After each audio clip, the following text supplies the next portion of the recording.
I'm going to explain a concept, but I'm going to begin by asking a fairly simple question. What is light? Many of you will emphatically say that light is obviously what we see emanating from a light source. And although you would be totally correct, you wouldn't be answering my question to the degree in which I would have hoped. You see, this is a question that has perplexed physicists for centuries. The question isn't simply what is light by definition, but what is its nature?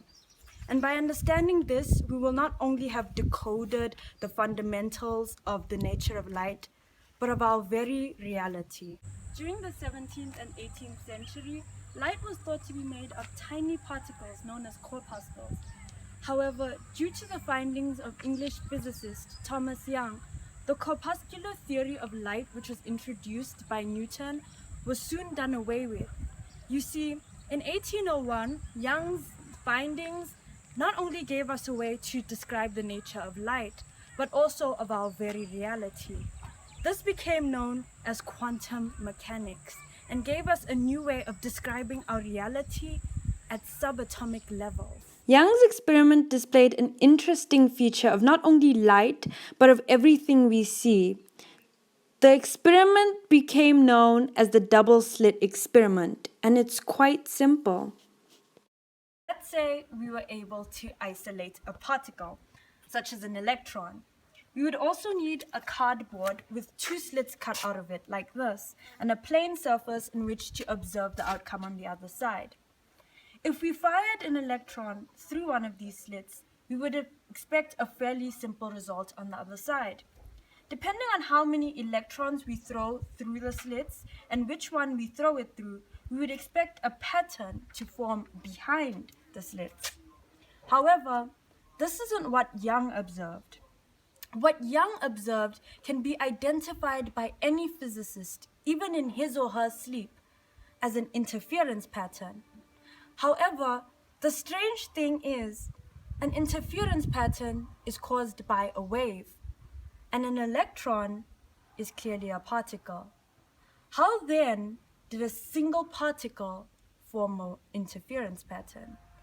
Let me explain.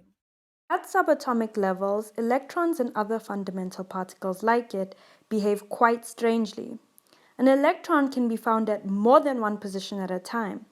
However, your chances of finding it at that specific place depend on its probability of being at that specific place. Let's think of this like a cloth, which can undoubtedly form waves.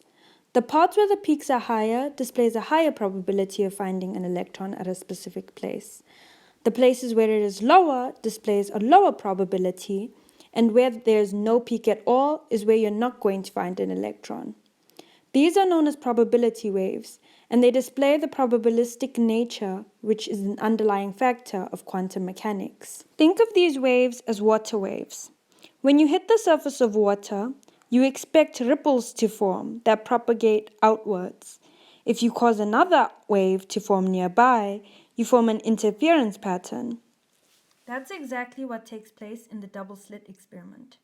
When you fire a single electron at the double slits, it actually goes through both slits simultaneously and ends up on the other side. Repeat the process more times and an interference pattern is formed. This dual nature of fundamental particles is known as wave-particle duality. And although it's a property of an electron, it's also inherent to all fundamental particles, including a photon, which makes up the light we see, giving light the nature of both a wave as well as a particle. A question still reigns. If we're made of subatomic particles, how come we don't exhibit quantum-like behavior? Well, simply, the laws of quantum mechanics don't operate on a macroscopic level. Instead, classical mechanics dictate how things operate at this level. To some degree, the laws of quantum mechanics tell us that if you have many particles interacting, quantum phenomena is not apparent. And due to the fact that we're made of atoms, which causes the interaction of subatomic particles, this quantum phenomena is filtered away. How is all of this useful? Despite the beauty of understanding our fascinating yet abstruse reality, we can also make use of quantum mechanical phenomena. Quantum computers utilize quantum states in order to make computation a lot faster. Subatomic particles, like an electron, can not only be in more than one place at a time, but they can also spin in all directions simultaneously. As a result, until you measure the position and the spin of an electron, it can essentially be doing many calculations at once. Thus, many calculations can be made until a result is given at the end. However, don't get excited too quick. It'll be a long time before we're able to buy this type of computer at your nearest Apple store. Remember when I mentioned that in order to utilize these quantum states, you would have to somehow isolate these subatomic particles from not only their interactions, but the world around them? Well, that's the difficult part. But at least now you know the fascinating underlayer of our very reality, and that it's not always as simple as you perceive.